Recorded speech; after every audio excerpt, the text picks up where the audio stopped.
নমস্কাৰ সকলোকে মোৰ চেনেললৈ স্বাগতম জনাইছোঁ।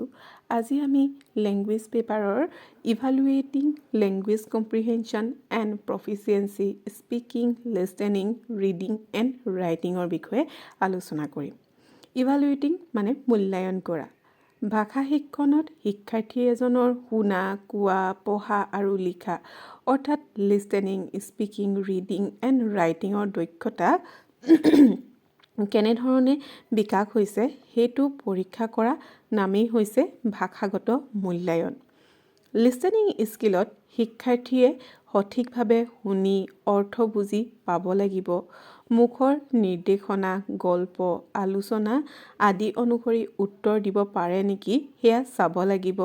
লগতে কোৱা টোন, শব্দ, মূল পইণ্ট বুজিছেনে নাই সেয়া আমি চাব লাগিব। লিষ্টেনিং স্কিলটো আমি কেনেধৰণে মূল্যায়ন কৰিব পাৰিম? উদাহৰণ হিচাপে লৈছোঁ গল্প শুনাই প্ৰশ্ন কৰা, অডিঅ' ক্লিপ শুনোৱাই মিনিং বা কিবা কাম কৰিবলৈ কোৱা, এনেধৰণে। ইয়াৰ পাছত আহিছোঁ স্পিকিং স্কিললৈ। ইয়াত শিক্ষাৰ্থীয়ে স্পষ্টভাৱে কথা ক'ব পাৰেনে নাই, নিজৰ মতামত ভাষাৰে প্ৰকাশ কৰিব পাৰেনে নাই, শব্দৰ উচ্চাৰণ, বাক্য গঠন ঠিকে আছেনে নাই, এই দিশসমূহ চাব লাগিব। ৰিডিং স্কিলৰ মূল্যায়ন কিদৰে কৰিব পাৰি? উদাহৰণ হিচাপে ছবি চাই বৰ্ণনা কৰিবলৈ দিয়া, নিজৰ অভিজ্ঞতা আৰু মতামত ক'বলৈ দিয়া, পেয়াৰ ৱৰ্ক, ৰোল প্লে আদি কৰিবলৈ দিয়া। ইয়াৰ পাছৰ দক্ষতালৈ আহিছোঁ ৰিডিং স্কিল। ইয়াত শিক্ষাৰ্থীয়ে সঠিকভাৱে পঢ়িব পাৰিছেনে নাই তাক পৰীক্ষা কৰিব লাগিব। অৰ্থ বুজি সৰু সৰু প্ৰশ্নৰ উত্তৰ দিব পাৰিছেনে নাই, শব্দ চিনাৰ, বাক্য বুজাৰ ক্ষমতা আছেনে নাই সেয়া আমাৰ চাব লাগিব। আমি ৰিডিং স্কিল কিদৰে মূল্যায়ন কৰিব পাৰোঁ যে সৰু পেছেজ এটা পঢ়িবলৈ দি মিনিং ক'বলৈ দি, মেইন আইডিয়া, ভকেবুলাৰীৰ ওপৰত প্ৰশ্ন কৰি লাউড ৰিডিং, চাইলেণ্ট ৰিডিং দি আমি মূল্যায়ন কৰিব পাৰোঁ।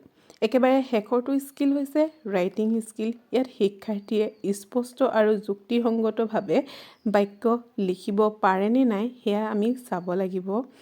স্পেলিং, প্ৰনাউন্সিয়েশ্যন, গ্ৰামাৰ সকলো ঠিকে আছেনে নাই, চিন্তাধাৰা সজীৱভাৱে লিখি প্ৰকাশ কৰিব পাৰেনে নাই সেই দিশসমূহ আমি চাব লাগিব। আৰু আমি ৰাইটিং স্কিলক কিদৰে মূল্যায়ন কৰিব পাৰোঁ? সৰু ব্ৰেকআপ, ন'টিচ, এপ্লিকেশ্যন লিখাই, পিকচাৰ কম্প'জিশ্যন, গাইডেড ফ্ৰী ৰাইটিং ইত্যাদি দি আমি মূল্যায়ন কৰিব পাৰোঁ।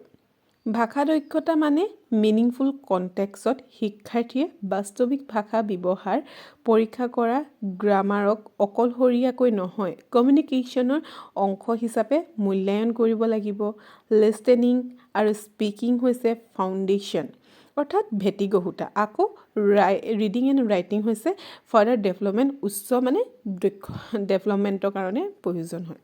ভিডিঅ'টো ভাল লাগিলে লাইক কৰিব, শ্বেয়াৰ কৰিব আৰু চেনেলটো ছাবস্ক্ৰাইব কৰিব। Thank U.